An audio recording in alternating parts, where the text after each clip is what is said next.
Si quieren vamos empezando, Sí. así no se hace más tarde, ¿no? Primeramente, si quieren leemos hasta el versículo 15, que lo vamos viendo ahí, creo que hasta ahí vamos a llegar hoy, pero leemos desde el versículo 1 hasta el 15, así retomamos, ¿no? ¿De qué capítulo? Capítulo 1 de Romanos. Todavía estamos por ahí. Dice: Pablo, siervo de Jesucristo, llamado a ser apóstol, apartado para el Evangelio de Dios, que él había prometido antes por sus profetas en las Santas Escrituras, acerca de su Hijo, nuestro Señor Jesucristo, que era del linaje de David según la carne, que fue declarado Hijo de Dios con poder, según el Espíritu de Santidad, por la resurrección de entre los muertos. Ahí habíamos quedado el otro día, habíamos dicho que la resurrección es la que probaba todo, ¿cierto? La que daba la prueba, no hacía que Dios fuera Dios, ni que Jesucristo fuera Dios, sino que era un testimonio, una prueba a nosotros que tenemos nuestra fe y nuestra mente limitada, ¿sí? Bien, y el otro día veíamos la película, un poco confirmaba eso también, ¿cierto? Entonces la resurrección como prueba de la deidad de nuestro Señor Jesucristo. Versículo 5 dice: y por quien recibimos la gracia y el apostolado para la obediencia a la fe en todas las naciones por amor de su nombre, entre las cuales estáis también vosotros, llamados a ser de Jesucristo. A todos los que estáis en Roma, amados de Dios, llamados a ser santos, gracia y paz a vosotros, de Dios nuestro Padre y del Señor Jesucristo. Primeramente doy gracias a mi Dios mediante Jesucristo con respecto a todos vosotros, de que vuestra fe se divulga por todo el mundo, porque testigo me es Dios, a quien sirvo en mi espíritu, en el Evangelio de su Hijo, de que sin cesar hago mención de vosotros siempre en mis oraciones, rogando que de alguna manera tenga, al fin por la voluntad de Dios, un próspero viaje para ir a vosotros, porque deseo veros para comunicaros algún don espiritual, a fin de que seáis confirmados. Esto es, para ser mutuamente confortados por la fe que nos es común a vosotros y a mí. Pero no quiero, hermanos, que ignoréis que muchas veces me he propuesto ir a vosotros, pero hasta ahora he sido estorbado, para tener también entre vosotros algún fruto, como entre los demás gentiles. A griegos y a no griegos, a sabios y a no sabios, soy deudor. Así que, en cuanto a mí, pronto estoy a anunciaros el Evangelio, también a vosotros que estáis en Roma. Bien, yo creo que hoy vamos a llegar hasta ahí. Sí, yo pensaba que íbamos a ir un poquito más rápido, pero creo que vale la pena tomarse el tiempo para ver cada cosa.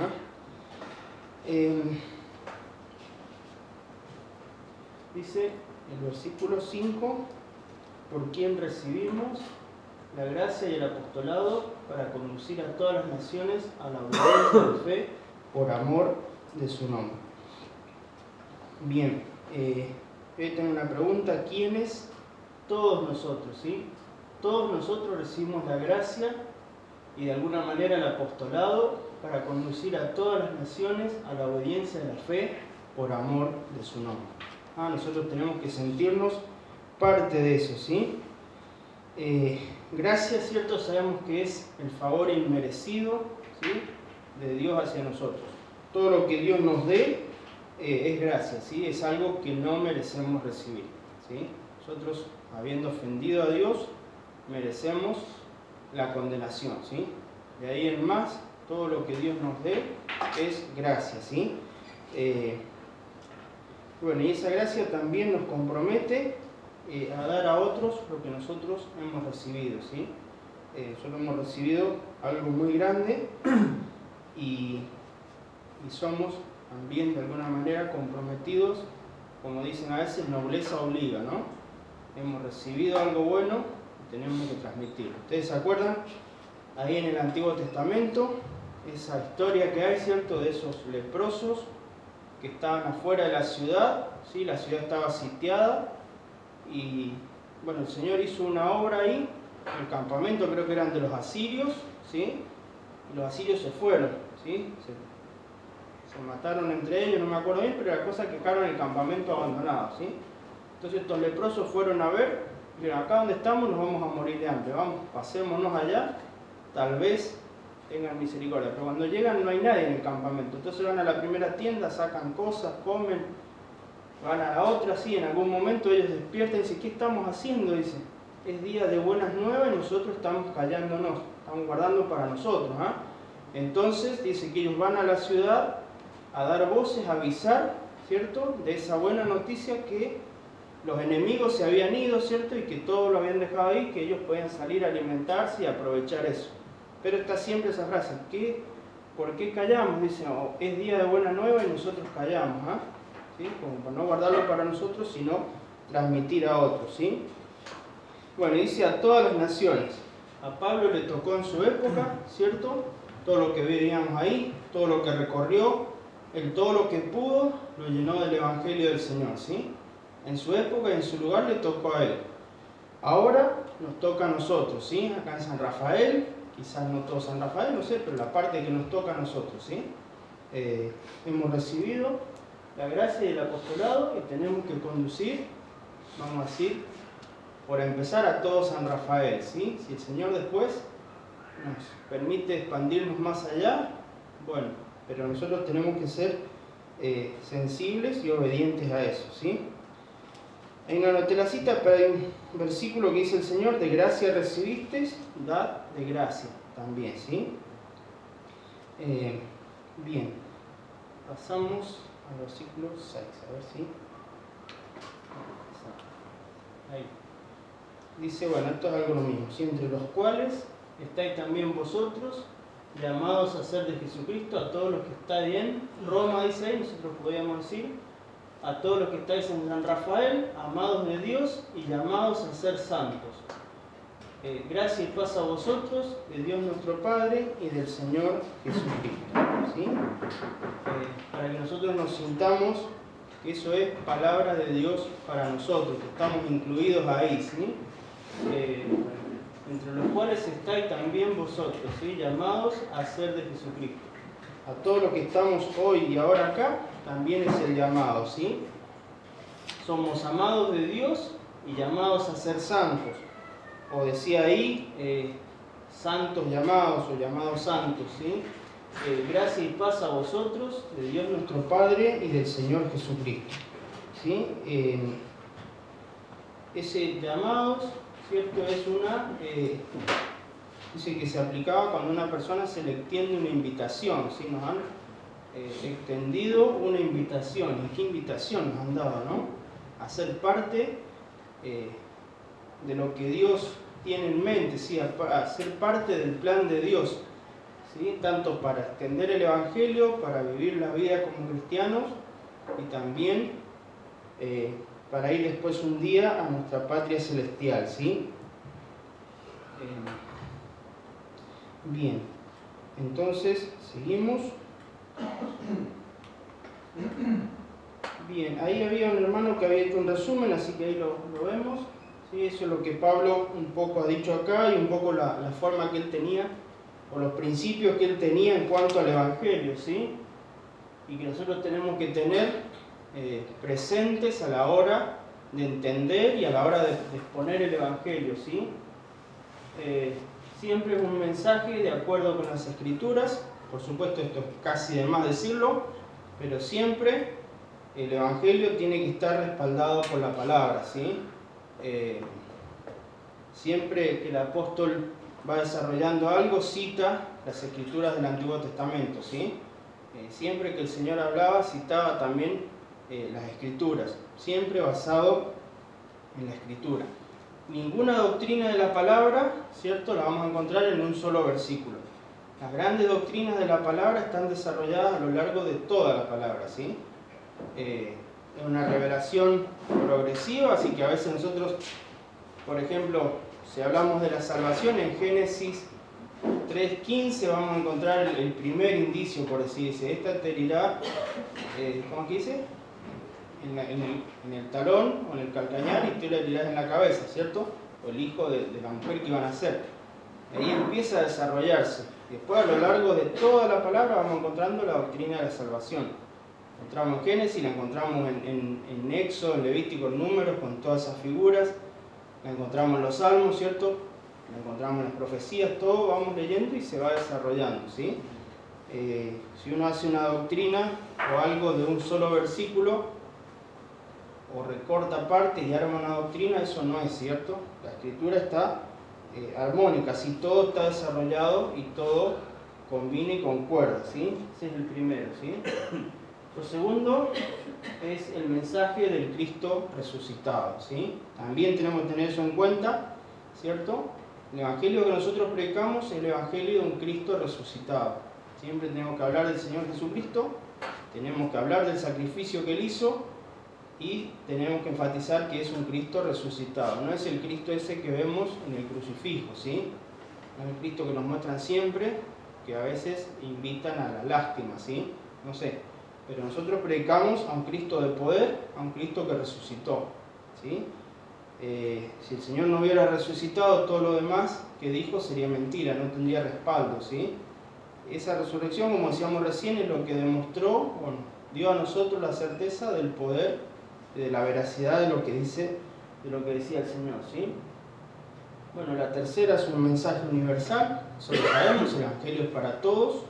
No hay ni una nación, ni una persona, no hay nadie que no deba ser alcanzado con el Evangelio, ¿sí? No hay un grupo que digamos, bueno, para ellos no, ¿sí? El más pecador, el más malo, tiene, por decir así, derecho a escuchar la palabra y tiene en sus manos decidir o no lo que va a hacer, ¿sí? Bien. Y por supuesto el mensaje es para la obediencia a la fe. Nosotros tenemos que llevar a las personas a obedecer por fe al Señor Jesucristo, ¿sí? Es una decisión de fe, la persona tiene que tomar la decisión por sí misma, ¿sí? Bien.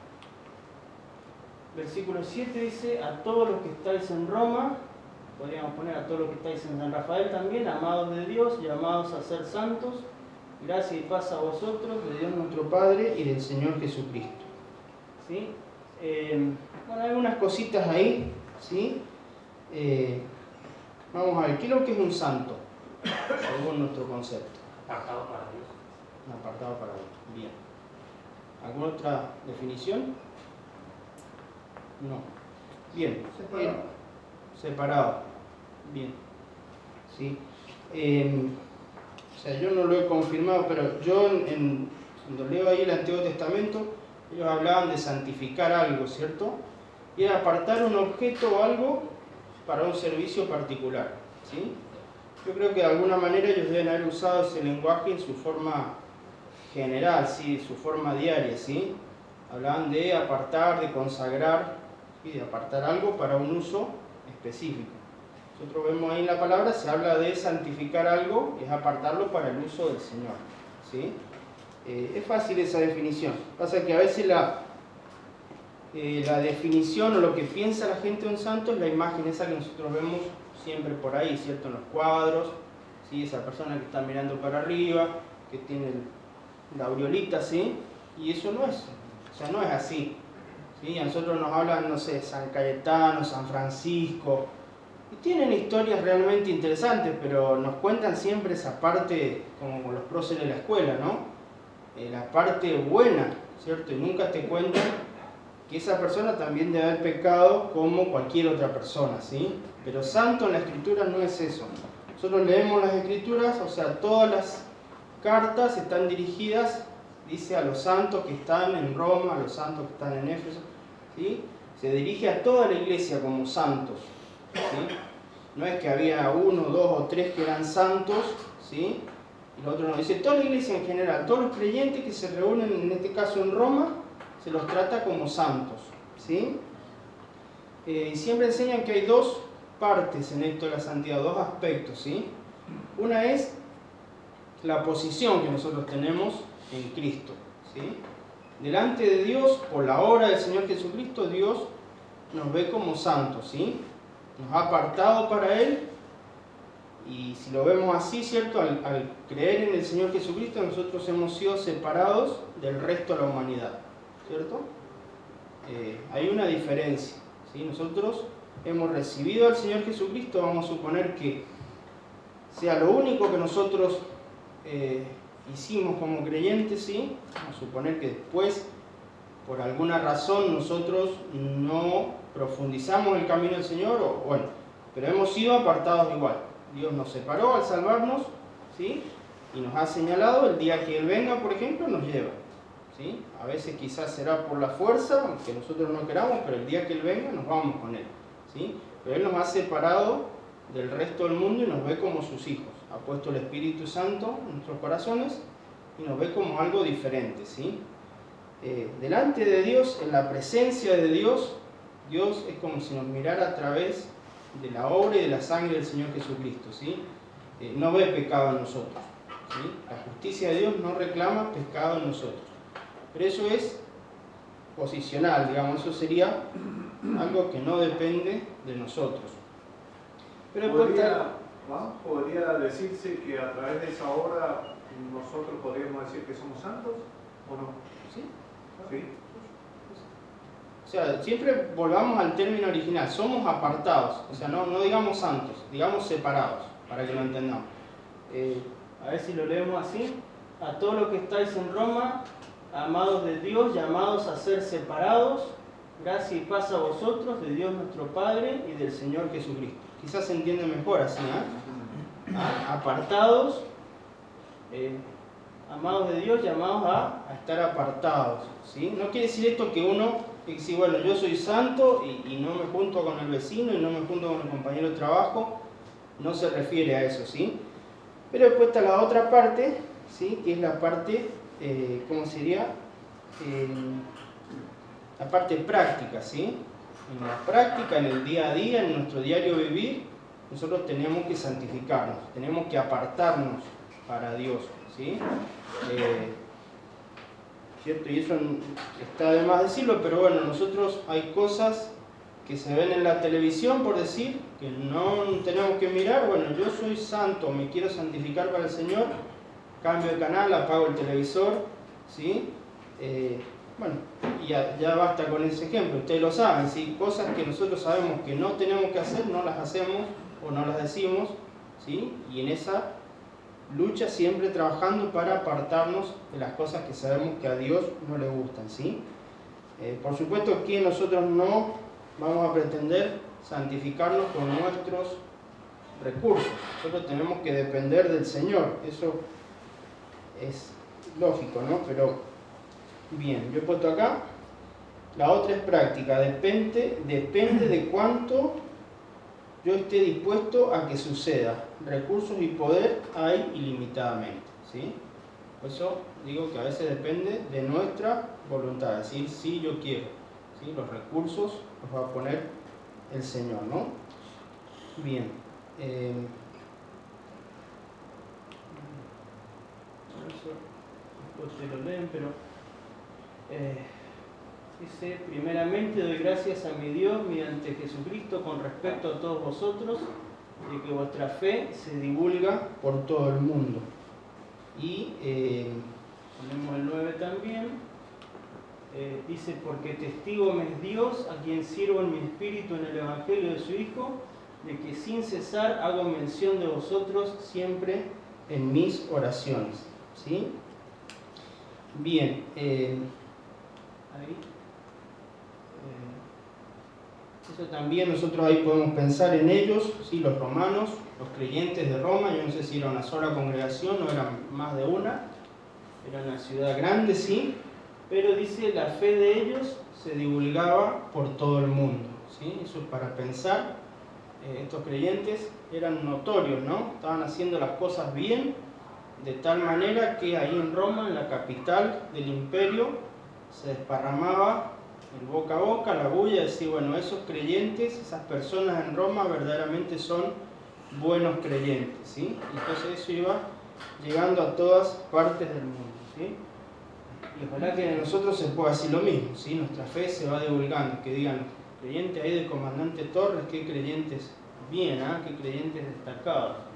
¿Sí? Y el versículo 9 dice ahí, entonces Pablo, ¿cierto?, pone de testigo a Dios, podemos decir, entonces no está mintiendo, ni está exagerando, ni nada, dice, sin cesar, él oraba por los romanos. ¿Sí? Yo acá pensaba, digo, ¿cómo sería la vida de oración del apóstol? Trataba de imaginarme al apóstol orando, al apóstol día a día, ¿sí? Y trataba de imaginarme, porque a veces nosotros acá tenemos tema con la lista de oración, ¿no? Decimos, bueno, yo siempre pensaba en esto, sí, bueno, tengo una lista y esa lista habría que ir agregándole otra hoja y otra y otra y otra, y quizá algún día tendríamos 20 hojas para orar, ¿no? Lo mismo en lo personal. Si uno se pone a decir, bueno, voy a hacer una lista de las personas por las que tengo que orar, ¿sí? Y entonces si uno dice, bueno, sí, necesita que orar, y yo también, y no lo puedo sacar, ¿sí? Y entonces, bueno, hay que aprender ahí, organización podría ser, ¿no? Pero decir, pensar eso que el apóstol, ahí al principio veíamos ese mapa de los viajes de él, de todas las ciudades que habían dado, de todos los países, ¿no? De todo lo que él había, la gente que él llevaba en su corazón, y él oraba por todos. Acá en este caso oraba por la gente de Roma, ¿no?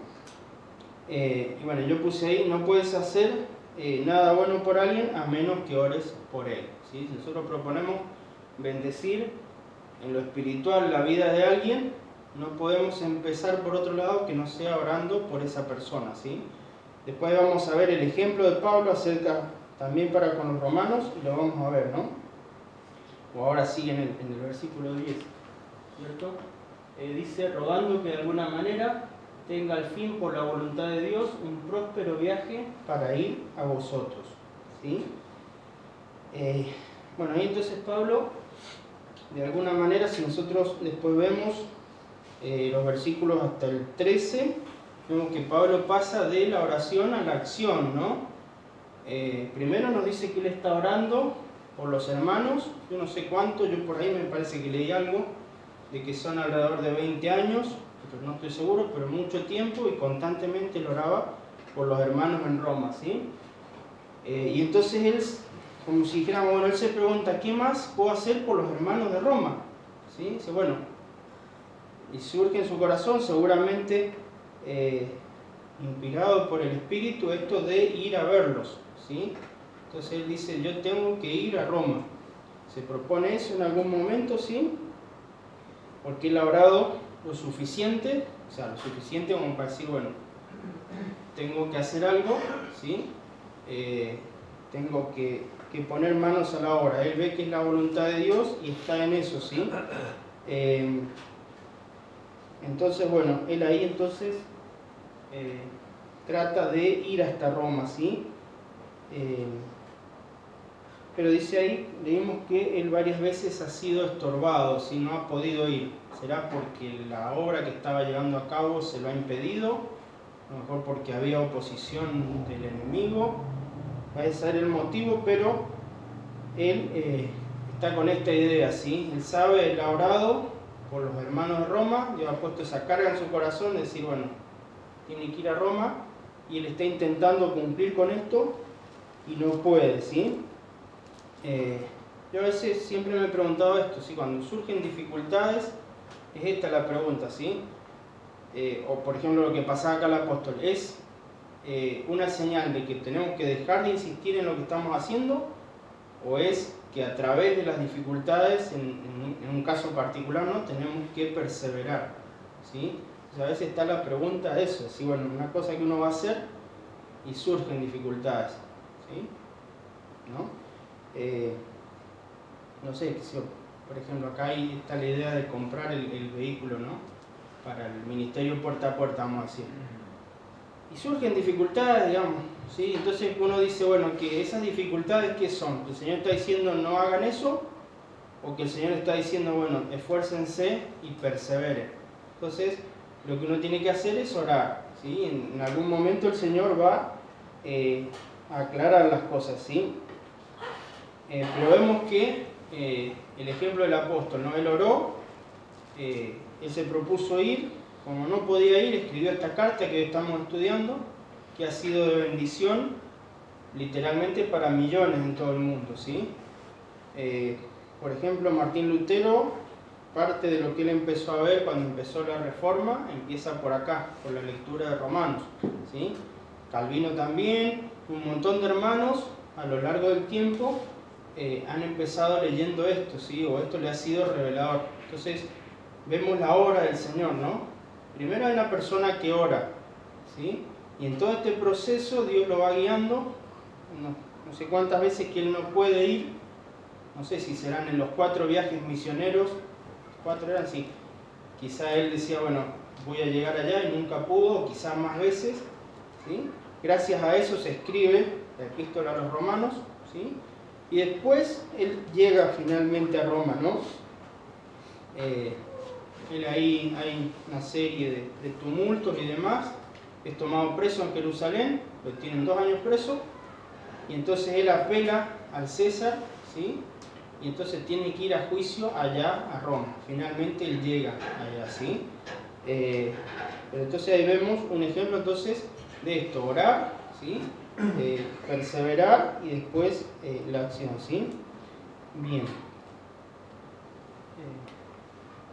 Eso pasamos. No sé qué hora es. Bueno, ahí, versículo 11, eso ya lo vimos, ¿sí? Es todo lo mismo. Deseo veros para comunicaros, él quería estar con los hermanos, ¿sí? Y dice, para ser mutuamente confortados por la fe que nos es común a vosotros y a mí. O sea, aún el apóstol necesitaba de los otros creyentes, ¿sí? Eso es lo que dijimos, ¿sí? Bueno, ahí versículo 14 dice, a griegos y a no griegos, a sabios y a no sabios, soy deudor.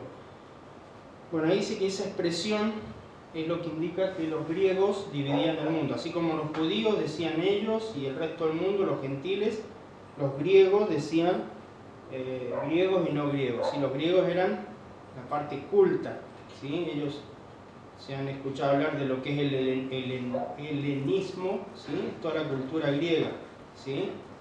Todos esos relatos, todo eso, ¿sí? Se han leído la Ilíada, la Odisea, ¿sí? Todos los héroes esos, ¿sí? Todo mucha cultura, ¿cierto? Mucha cultura alejada de Dios. Pero bueno, ellos dividían el mundo así, ¿sí? Los griegos, los que saben y los que no saben. Y los romanos ahí entendieron esta frase, ¿sí? Entonces Pablo está diciendo, sean a unos, a otros, ¿sí? Sabios, no sabios, lo que sea, soy deudor, dice. ¿Sí? Bien. Y uno dice, bueno, ¿pero qué les debe Pablo a los otros? ¿Qué les debe Pablo a los griegos? ¿O qué le debe a los bárbaros? ¿O qué le debe a los judíos? ¿Sí?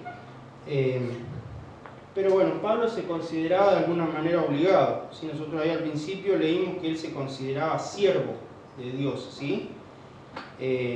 Pero él era un siervo no de las personas, sino un siervo de Dios. Pero en ese ser siervo, él estaba obligado de alguna manera, si lo queremos ver así, a servir a los demás, ¿sí? Él era un esclavo, un siervo de Dios, él se consideraba así. Nosotros consideramos la severidad en la antigüedad, el esclavo no podía decir, no, hoy no voy a ir a trabajar, o no podía decir, estoy cansado, me voy a sentar. No, el esclavo estaba obligado, ¿sí? Ahí el Señor relata algo, dice que siervo llegando del campo, ¿cierto? Dice que llega un siervo de arar en el campo y dice, no es que se siente, sino que tiene que servir a su señor, ¿sí? Decía, bueno, prepararle la comida, servirle la comida, y quedarse paradito ahí, esperando que el patrón o que el jefe o el amo comiera, ¿sí? Y después recién él, ¿sí? Y había arado todo el día en el campo. Ese era el siervo, no era dueño de su voluntad, ¿sí? Pablo entonces se considera un siervo de Dios, ¿sí? Yo lo pensaba así, ¿no? Es como que Pablo, un siervo de Dios, recibió un paquete, ¿no? Veámoslo así. Recibió un paquete enorme, un paquete llamado la gracia, de su amo con la orden de repartirlo entre todas las personas, ¿sí? Para que el que quiera pueda tomar de esa gracia de Dios. Entonces Pablo Se consideraba que él tenía que ir a todas partes a llevar ese regalo que Dios les había dado, ¿sí? Bien. Entonces, ya vamos a ir terminando. El versículo 15 dice: entonces él, en vista de eso, ¿sí?, de que él estaba obligado, él dice por ahí una parte que le es impuesta necesidad y que hay de él si no predicara el Evangelio, ¿no? Pero dice el versículo 15: así que en cuanto a mí, pronto estoy a anunciaros el Evangelio también a vosotros que estáis en Roma, ¿sí? Entonces Pablo habla por él, dice: yo, en cuanto a mí, tengo que ir a anunciar el Evangelio, en este caso los que estaban en Roma. Y yo me preguntaba, ¿y nosotros? Y en cuanto a mí, pronto estoy a anunciar el Evangelio. Eso para que nosotros lo reflexionemos para nosotros. Sin duda hay mucho que mejorar en cada uno, primeramente hablando de mí. ¿Sí? No es fácil, yo no voy a decir que es fácil llevar el Evangelio, sí, a veces uno le cuesta, a mí a veces particularmente me cuesta, incluso hasta me cuesta hablar a veces con las personas, sí, prefiero evitarlo, pero nosotros estamos obligados de alguna manera a llevar el Evangelio, ¿sí? De la manera que sea tenemos que arreglarnos. Quizás a veces decimos que me cuesta hablar, le dejo un folletito, ¿sí? Pero hacernos el hábito, hacernos la obligación, como vimos que tenía el apóstol, ¿sí?, de llevar el Evangelio. Hay un viejito ahí en Salto de las Rosas, don Samos, ¿sí?, falleció a los 95 años, pero él andaba con un canasto de la bici, llevaba una pincita de esas con folletitos, ¿sí? El negocio donde entraba, al lugar donde iba, dejaba, a veces eran la buena semilla que venía, ¿cierto?, un poquito así, entonces él iba sacando las hojitas y al que podía se las daba. Y una vez íbamos en un auto y decía, bueno, había ahí una gente que estaba yendo a la iglesia, así, entonces él decía, bueno, esto es una cadena, así. Yo les dije a ellos, dos chicos que estaban yendo a la iglesia, así, y ellos ahora están viniendo. Y como que les decía, bueno, ahora ustedes tienen que hacer lo mismo con otras personas, ¿sí? Y bueno, el viejito andaba por todos lados con los cositos de eso, ¿no? Ahí un hermano, ya nos tenía cansado con las hojitas esas, pero a donde iba él dejaba una semillita, ¿sí?